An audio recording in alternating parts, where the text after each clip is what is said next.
پیدا ہوئے تو باپ کو نہیں دیکھا، 6 سال کی عمر کی باپ کی قبر کو دیکھ رہے تھے کہ ماں بھی وہیں چل بسی، اب نہ باپ رہا اس دنیا میں نہ ماں رہی، اور محمد ابن عبداللہ کی پرورش کرتے ہیں ان کے دادا عبدالمطلب۔ 2 سال تک انہوں نے پالا، اور جب محمد ابن عبداللہ کی عمر ہوئی 8 سال تو دادا بھی دنیا سے چل بسے، دادا کا بھی انتقال ہو چکا۔ غور کیجئے، پیدا ہوئے تو باپ نہیں، 6 سال کی عمر میں ماں چلی گئی، 8 سال کے ہوئے تو دادا بھی چھوڑ کر چلے گئے۔ السلام علیکم ورحمۃ اللہ وبرکاتہ۔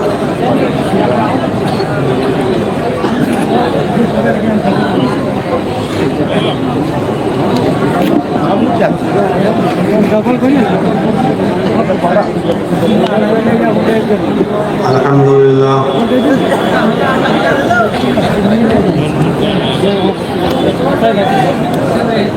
الحمدللہ نحمدہ ونستعینہ ونستغفرہ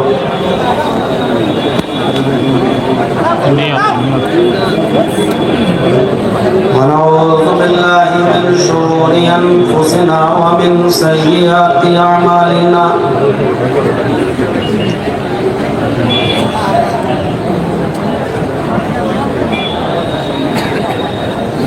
من يهده الله فلا مضل له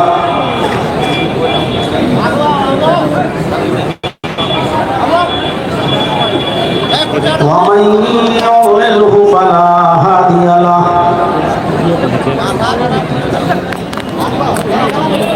وأشهد أن لا إله إلا الله وحده لا شريك له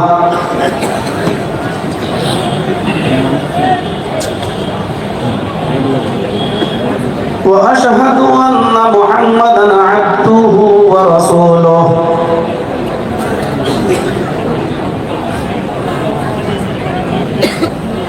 أما بعد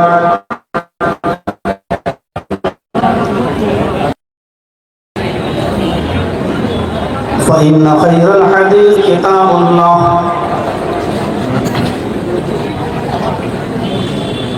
وخير الهدي هدي محمد صلى الله عليه وسلم وشر الأمور محدثاتها وكل محدثة بدعة وكل بدعة ضلالة وكل ضلالة في النار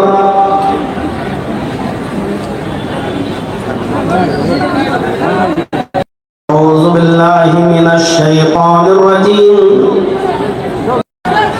بسم الله الرحمن الرحيم اقرأ باسم ربك الذي خلق خلق الإنسان من علق اقرأ وربك الأكرم الذي علم بالقلم علم الإنسان ما لم يعلم وقال النبي صلى الله عليه وسلم خيركم من تعلم القرآن وعلمه رب اشرح لي صدري ويسر لي أمري واحلل عقدة من لساني يفقهوا قولي۔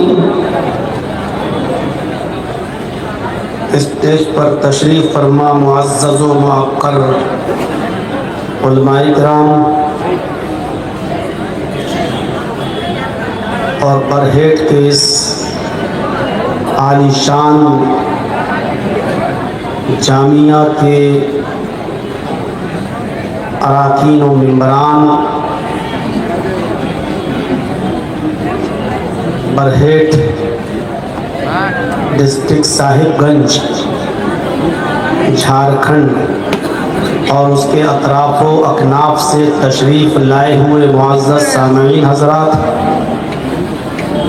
پردہ نشین اسلامی خواتین، ماں اور بہنوں، قوموں، ملت کے لائق ور نوجوانوں، مستقبل کے ہونہار عزیز بچوں، برہیٹ کا یہ پروگرام جو سال میں ایک بار بہت ہی خوبصورت اور انتہائی تو اس کو احتشام کے ساتھ منایا ہوتا ہے، اور آپ لوگ سال میں ایک بار یہاں کثیر تعداد میں جمع ہوتے ہیں، یہ اپنی نوعیت کا ایک الگ قسم کا پروگرام ہوتا ہے جہاں لوگ پوری رات جاگتے ہیں اور سنتے ہیں اور اس جامعہ کا تعاون فرماتے ہیں، اور آپ ہی کے تعاون سے یہ جامعہ اپنی بلندیوں پر پہنچا ہے اور علاقے کا ایک منفرد ادارہ ہے۔ اللہ رب العالمین کمیٹی والوں کو حوصلہ دے، ہمت دے، اور اس جامعہ کو دن دونی اور رات چوگنی ترقی عطا فرمائے، اور حاسدوں کے حسد سے اس جامعہ کو محفوظ فرمائے۔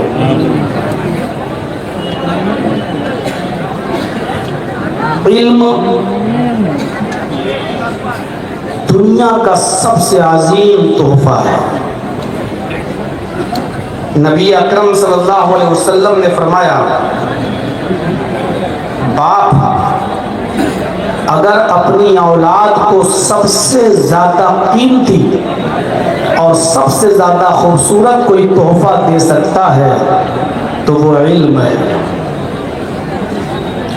اگر کسی شخص نے اپنی اولاد کو علم کے زیور سے آراستہ اور پیراستہ کر لیا تو بھلے ہی آپ نے اس کو زمین نہیں دی، جائیداد نہیں دی، مال نہیں دیا، دولت نہیں دی، لیکن علم سے نوازا ہے، آپ کا یہ بچہ آپ کے انتقال کے بعد بھی کبھی بھوکا نہیں مر سکتا ہے، کیونکہ علم خود راستہ بنا دیتا ہے اور نکال دیتا ہے۔ نبی اکرم جناب محمد رسول اللہ صلی اللہ علیہ وسلم پر جو سب سے پہلی آیتیں نازل ہوئیں وہ اسی علم کے تعلق سے ہوئی۔ آپ نے یہ باتیں بہت سے علماء سے سنی ہوں گی۔ آپ پوری رات جلسہ سنیں، تقریباً رات کے 2 بجے تک ابھی تک آپ جاگے ہوئے ہیں، اور مجھے معلوم تھا جس وقت میں آیا اور مدرسے کے آفس میں بیٹھا، جب میں گیا یہاں سے اٹھ کر تو میں نے سیکریٹری صاحب سے کہا کہ میں امید رکھوں کہ انشاءاللہ 2 بجے تک میرا ٹائم آ جائے گا، تو ہنستے ہوئے کہنے لگے کہ شیخ آپ نے بالکل صحیح پہچانا، یہی وقت ہے آپ کا۔ لیکن آپ کی ہمت کو داد دینا پڑتی ہے کہ پوری رات بیٹھ کر آپ سن رہے ہیں۔ اللہ رب العالمین سننے سے زیادہ ہمیں عمل کی توفیق عطا فرمائے۔ یہ علم کی آیتیں اس نبی پر اتری ہیں سب سے پہلے، جس نبی نے کبھی کسی کے سامنے زانوئے تلمس نہیں کیا، کبھی کسی سے شاگردگی حاصل نہیں کی، جس کو پڑھانے والا کوئی نہیں۔ غور کیجئے، جو خود لکھنا اور پڑھنا نہیں جانتا تھا، اس نبی پر سب سے پہلے آیتیں نازل ہو رہی ہیں تو اقرأ بسم ربک۔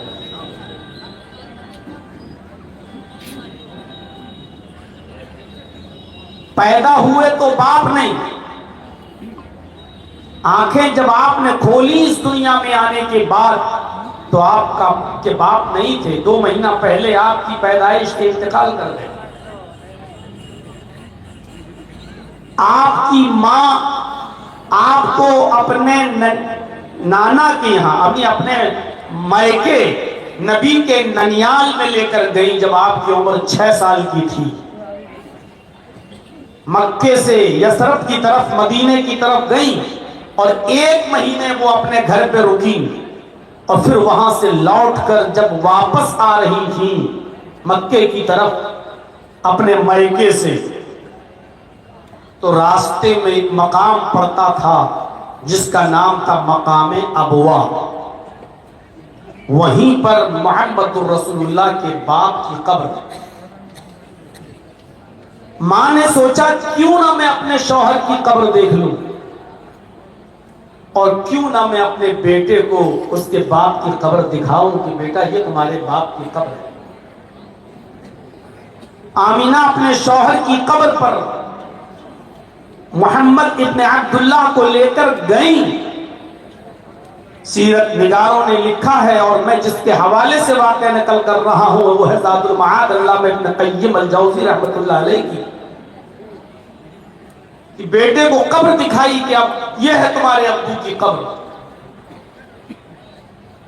اور اسی جگہ پر اپنے شوہر کی یاد ان کو ستائی اور اتنی یاد آئی کہ وہ رونے لگیں اور روتے روتے گشی تاری ہوئی تو زمین پر گر گئی اور جب زمین پر گری تو اسی جگہ پر ان کا انتقال.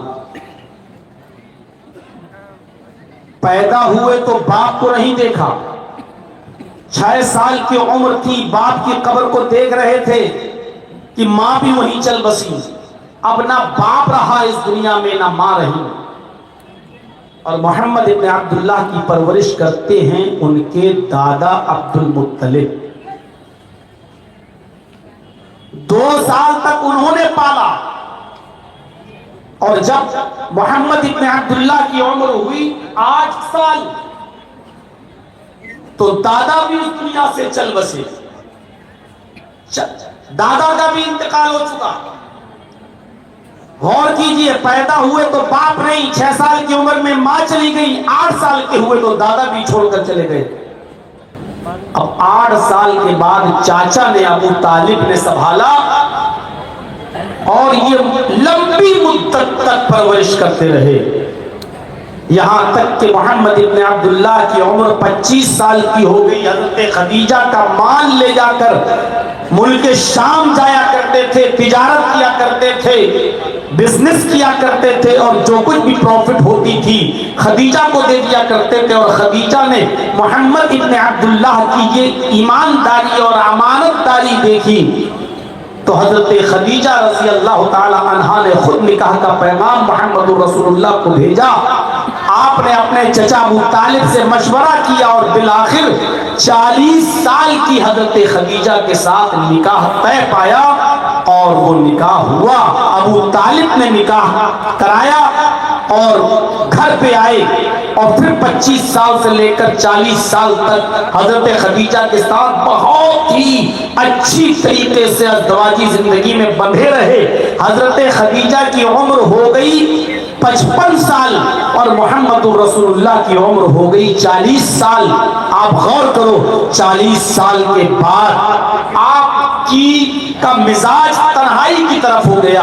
آپ کئی دن کا کھانا لے جایا کرتے تھے اور غار ہرا میں پہنچ جایا کرتے تھے. وہ غار ہرا آج بھی جو لوگ حج کرنے یا عمرہ کرنے جاتے ہیں تو جبل نور کی طرف بھی جاتے ہیں, دیکھنے جاتے ہیں کہ غار ہرا کہاں ہے. بہت اونچائی پر غار ہرا ہے. اب تو خیر لوگ راستہ بنا دیا گیا ہے پھر بھی لوگ چڑھتے ہیں اور بڑی مشکل سے وہاں تک پہنچتے ہیں. اس زمانے میں بڑا پرخطر راستہ اور اتنی اونچائی پر اور تنہا. خمخموں کا زمانہ نہیں, لائٹوں کا زمانہ نہیں, ایسی لائٹیں نہیں تھی اس زمانے میں.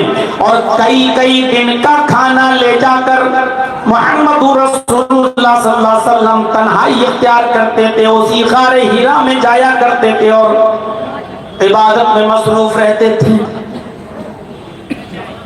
اچانک ایک دن انسانی شکل میں جبرائیل امین پہنچتے ہیں. اب پڑھیے بخاری کتاب و بدل وحی. یہاں سے ذرا بخاری کی کتاب و بدل وحی کے چیپٹر پر نظر ڈالیں, اس منظر کی طرف چلیں. رمضان کی تاک رات تھی, اور اسی رات کے اندر جبرائیل انسانی شکل میں آئے اور غار ہرا میں داخل ہوئے، محمد ابن عبداللہ کے پاس بیٹھ گئے اور بیٹھتے ہی ان سے کہنے لگے اقرا یا محمد، اے محمد پڑھو۔ سوال دیکھیے، اقرا یا محمد، اے محمد پڑھو، کس سے کہا جا رہا پڑھو؟ جس کو کسی نے پڑھایا نہیں۔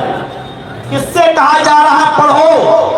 جس نے کسی کے سامنے دان ہوئے تلمس طے نہیں کیا۔ کس سے کہا جا رہا پڑھو؟ جس کے باپ نہیں تھے، ماں نے پڑھایا نہیں، دادا نے پڑھایا نہیں، چاچا نے پرورش کی لیکن پڑھایا نہیں، امی جیسے ماں کے پیٹ سے کوئی بچہ پیدا ہوتا ہے جیسے وہ پڑھنا لکھنا نہیں جانتا، بالکل ویسی اس سے کہا جا رہا ہے پڑھو۔ اقرا یا محمد، اے محمد پڑھو۔ تو ظاہر بات ہے اگر جرجیس کو کسی نے پڑھایا نہ ہو تو جرجیس کیا کہے گا؟ ارے بھائی ہم سے کہہ رہے پڑھا پڑھو، میں کیا پڑھوں، میں تو پڑھنا نہیں جانتا، میں پڑھا لکھا نہیں۔ یہی جواب دیا محمد رسول اللہ صلی اللہ علیہ وسلم نے، تم مجھ سے کہہ رہے پڑھو، ما انا بقاری۔ دیکھیے بخاری کتابوں بدل وحی، ما انا بقاری، میں پڑھا ہوا نہیں ہوں، میں کیا پڑھوں، میں پڑھنا نہیں جانتا، میں پڑھا ہوا نہیں ہوں۔ حضرت جبرائیل نے محمد رسول اللہ کو جو ابھی ابن عبداللہ ہے پکڑا، سینے سے لگایا، کس کے دبایا، جیسے بہت دنوں کے بعد کوئی آپ سے ملے تو آپ محبت میں اس کو سینے سے لگا کے دباتے رہے، یار کہاں تھے اتنے دنوں سے، بھول گئے مجھے۔ جبرائیل امین نے دبایا، کھینچا، سینے سے لگایا اور اتنی زور سے دبایا کہ اللہ کے نبی فرماتے ہیں لقد خشیت علی نفسی، مجھے یہ ڈر لگا کہ کہیں میری جان نہ چلی جائے۔ لقد خشیت علی نفسی، مجھے اپنی جان کا خطرہ محسوس ہوا کہ کہیں میری جان نہ چلی جائے، اور اس کے بعد پھر چھوڑ دیا، اور چھوڑنے کے بعد کہا اقرا یا محمد، اے محمد پڑھو۔ پھر وہی سوال، پڑھو۔ طلبا جانتے ہیں، اساتذہ جانتے ہیں، جامعہ ہے، بخاری کا درس ہوتا ہے یہاں۔ میرے بھائیوں، کہا اقرا یا محمد، دوبارہ پڑھو اے محمد۔ اللہ کے نبی نے پھر وہی جواب دیا، مانا بقاری، مجھ سے پڑھنے کے لیے کہنے والے میں پڑھنا نہیں جانتا۔ دوبارہ پکڑا، سینے سے لگایا اور زور سے دبایا۔ اللہ کے نبی فرماتے ہیں میری وہی کیفیت تھی، ایسا لگا کہ کہیں میری جان نہ چلی جائے۔ اس کے بعد چھوڑا، اور چھوڑنے کے بعد پھر کہا اقرا یا محمد، اے محمد پڑھو۔ میں نے پھر وہی جواب دیا، مانا بقاری، میں پڑھنا نہیں جانتا، میں پیدا ہوا تو باپ نہیں، 6 سال کا ہوا تو ماں بھی چھوڑ کر چلی گئی، 8 سال کا ہوا تو دادا بھی چھوڑ کے چلا گیا، مجھے کسی نے پڑھایا ہی نہیں، میں کیا پڑھوں، میں پڑھنا نہیں جانتا۔ بعض روایتوں میں آتا ہے کہ اللہ کے نبی نے جبرائیل سے کہا تم مجھے بار بار پڑھنے کے لیے کہہ رہے ہو، پڑھو پڑھو، ماذا قرأ، تم ہی بتاؤ کہ میں کیا پڑھوں۔ جب میں کہہ چکا ہوں کہ پڑھنا نہیں جانتا اور بار بار کہہ رہا ہوں تو تم ہی بتاؤ کہ میں کیا پڑھوں۔ اب حضرت جبرائیل امین تیسری بار دباتے ہیں، اور دبانے کے بعد چھوڑتے ہیں، اور چھوڑنے کے بعد کہتے ہیں اقرأ باسم ربک الذی خلق، خلق الانسان من علق، اقرأ وربک الاکرم الذی علم بالقلم، علم الانسان ما لم یعلم۔ اے محمد پڑھو اس رب کے نام سے جس نے پیدا کیا۔ اقرأ باسم ربک الذی خلق۔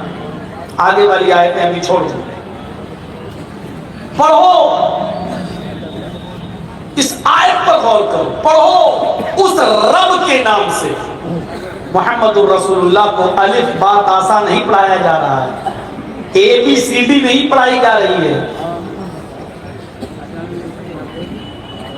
آپ کے یہاں کوئی بچہ چھوٹا ہو، 3 سال کا، 4 سال کا، تو آپ نرسری میں ایڈمیشن دلاتے ہیں اس کو، اور نرسری میں پڑھنے والے بچے کو A four apple, B four bird ہی پڑھایا جاتا ہے، اکثر سمجھائے جاتے ہیں، ڈائریکٹ اس کو بایو، کیمسٹری، فزکس، بھگول، جغرافیہ نہیں پڑھایا جاتا۔ عرب کے لوگوں کا مزاج کیسا تھا، وہ لوگ کون سی بات سمجھ سکتے تھے اور کون سی بات ان کی عقل میں بیٹھ سکتی تھی، اس چیز کو ذہن میں رکھتے ہوئے میرے بھائیوں اس بات کی طرف اشارہ کیا گیا اور یہ فرمایا گیا اقرأ بسم ربک الذی خلق. عرب کے لوگوں کے دل اور ان کے قلوب اور ان کے اذہان اس بات کو ایکسپٹ کر سکتے تھے، اس لیے تعلیم یہ دی جا رہی ہے. اقرأ بسم ربک الذی خلق، پڑھو اس رب کے نام سے جس نے پیدا کیا. جس نے پیدا کیا وہ جانتے تھے کہ پیدا کرنے والا کوئی ہے. آج ہم تو دہریہ لوگ، کمیونسٹ لوگ کہتے ہیں کہ نہیں دنیا ایسی ہی چل رہی ہے، کسی نے پیدا نہیں کیا، اپنے آپ چل رہی ہے. اور ڈارون کا نظریہ تو یہ تھا کہ انسان پہلے بندر تھا اور بندر سے دھیرے دھیرے انسان بنا. اور وہ کہتے ہیں کہ انسان لوگ پیدا ہوتے رہے ہیں، ہوتے رہیں گے، مرتے رہیں گے اور ایسے ہی دنیا چلتی رہے گی اور زمانہ ترقی کرتا رہے گا. اس کو کسی نے نہیں بنایا. یہ ادھرمی لوگ، پاپی لوگ اور ناستک لوگ یہ عقیدہ رکھتے ہیں. میرے بھائیوں، عرب کے کافروں کا بھی عقیدہ نہیں تھا، وہ جانتے تھے کہ پیدا کرنے والا کوئی ہے. اس لیے تعلیم اس کی دی جا رہی کہ پڑھو اس رب کے نام سے جس نے پیدا کیا. اقرأ بسم ربک الذی خلق، پڑھو اس رب کے نام سے جس نے پیدا کیا. کیونکہ عرب کے لوگ جانتے تھے ایک چھوٹی سی سوئی اور ایک ماچس کی ڈبی، ماچس کا کھوکھلا بھی، میچ باکس کا کھوکھلا بھی، اوپر کی ڈبی بھی بغیر کسی بنانے والے کے وجود میں نہیں آ سکتی ہے. جب ایک چھوٹی سی ٹیبل، چھوٹی سی میز جب بغیر کسی بنانے والے کے وجود میں نہیں آ سکتی ہے تو اتنی بڑی زمین، اتنا بڑا آسمان، یہ چاند، یہ سورج، یہ ستارے، یہ سیارے بغیر کسی بنانے والے کے وجود میں کیسے آ جائیں گے؟ تو جانتے ہیں. یہ تو آج سائنس نے ترقی کی ہے، آج پتا چلا ہے.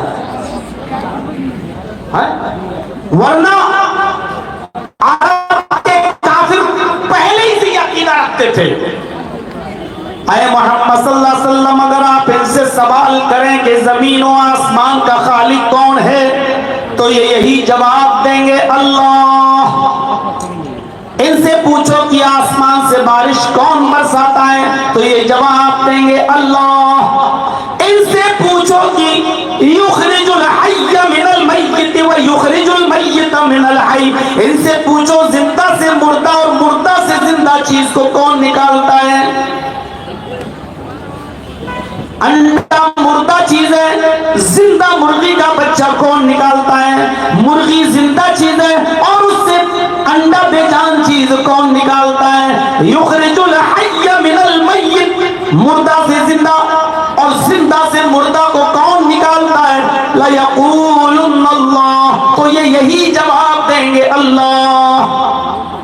ان سے پوچھو کہ تمہاری پریشانیوں کو اور مصیبتوں کو کون دور کرتا ہے اور تمہاری دعاؤں کو کون سنتا ہے تو کہیں گے اللہ. سننے والا تو وہی ہے، یہ الگ بات ہے کہ یہ سفارشی ہیں، یہ اللہ کے قریبی لوگ ہیں جو اللہ تک دعا لے کے جاتے ہیں. سنتا تو وہی ہے. سائنس نے تو آج ترقی کر کے بتایا ہے، آج ترقی کر کے بتایا ہے یہ پہلے آسمان کی اونچائی کتنی ہے، پھر ایک آسمان کے بعد دوسرا آسمان، اس کی اونچائی اور اس کی مسافت کتنی ہے، یہ تو آج کی سائنس نے بتایا ہے.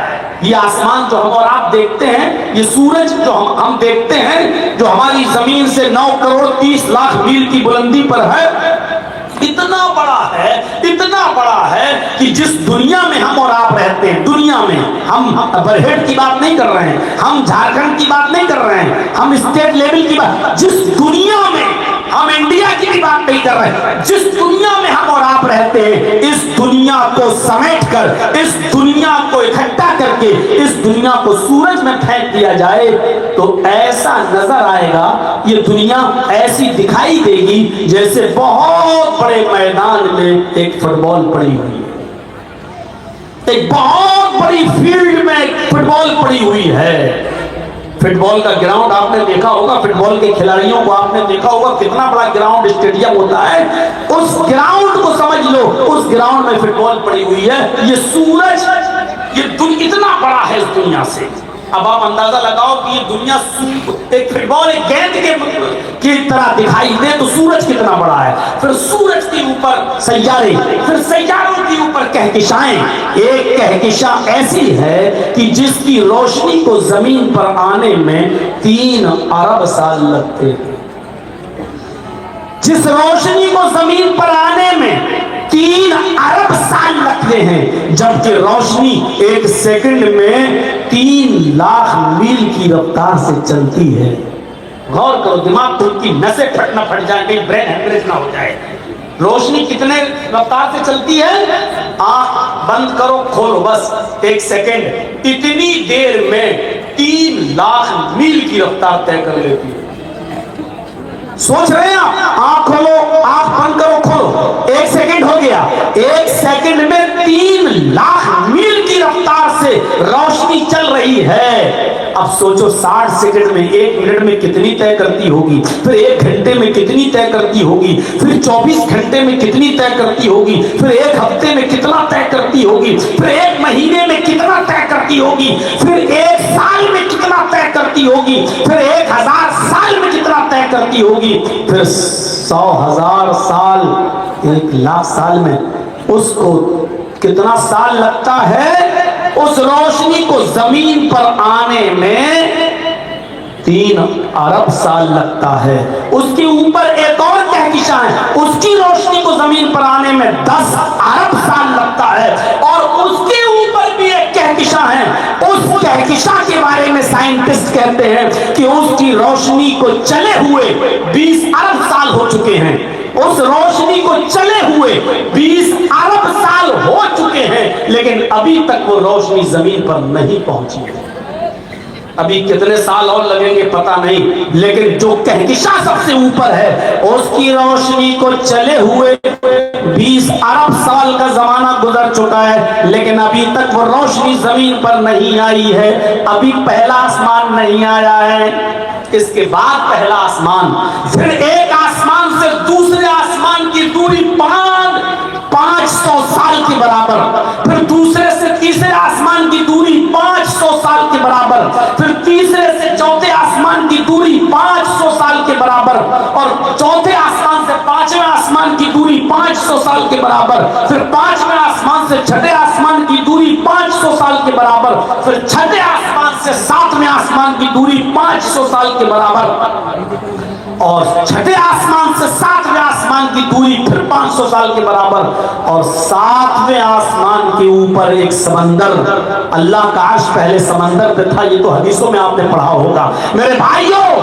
7ویں آسمان کے اوپر سمندر، پھر سمندر کے اور اوپر جائیے تو پھر عرش الہی، اس عرش کے اوپر اللہ، اور اس عرش کے اوپر اللہ کیا کہتا ہے کہ جب خولہ بنت ثعلبہ اور اوس بن صامت جب آپس میں زہار کر لیے، اور اوس بن صامت نے اپنی بیوی خولہ بنت ثعلبہ سے کہا انت علی کظہر امی، تو مجھ پر میری ماں کی طرح حرام ہو چکی ہے. اور خولہ بنت ثعلبہ جب اللہ کے نبی کے پاس آئی اور کہنے لگی ہے اللہ کے رسول میرے شوہر نے مجھے اپنے اوپر ماں کی طرح حرام کر لیا ہے، ہمارے اور ہمارے شوہر کے درمیان کوئی راستہ نکالیے. حضرت عائشہ فرماتی ہیں کہ وہ دونوں گفتگو کر رہے تھے، خولہ بنت ثعلبہ اور محمد رسول اللہ، یہ دونوں گفتگو کر رہے تھے، اور میں اسی حجرے میں دوسرے کونے میں بیٹھی ہوئی تھی. لم اسمع کلامہما، اللہ کے نبی کی اور محمد رسول اللہ کی اور خولہ بنت ثعلبہ کی گفتگو ہم کو سنائی نہیں دے رہی تھی، میں نہیں سن پا رہی تھی. اسی کمرے میں موجود ہیں، اللہ کے نبی خولہ بنت ثعلبہ سے کیا باتیں کر رہے ہیں اور خولہ بنت ثعلبہ اللہ کے نبی سے کیا کہہ رہی ہیں. اللہ کے نبی اور خولہ دونوں گفتگو کر رہے تھے، میں اسی حجرے میں موجود تھی. لم اسمع کلامہما، مجھے ان دونوں کی باتیں سنائی نہیں دے رہی تھی، لیکن اتنی بلندی پر ہونے کے بعد بھی اللہ کیا کہہ رہا ہے واللہ یسمع تحاورکما، اللہ تم دونوں کی گفتگو کو سن رہا تھا، اللہ تم دونوں کی گفتگو کو سن رہا تھا. اے محمد رسول اللہ ان کو بلاؤ، وہ مسجد میں مسجد نبوی میں بیٹھی ہوئی ہے، اپنے دونوں ہاتھوں کو بلند کر کے اللہ کو پکار رہی ہے. آپ نے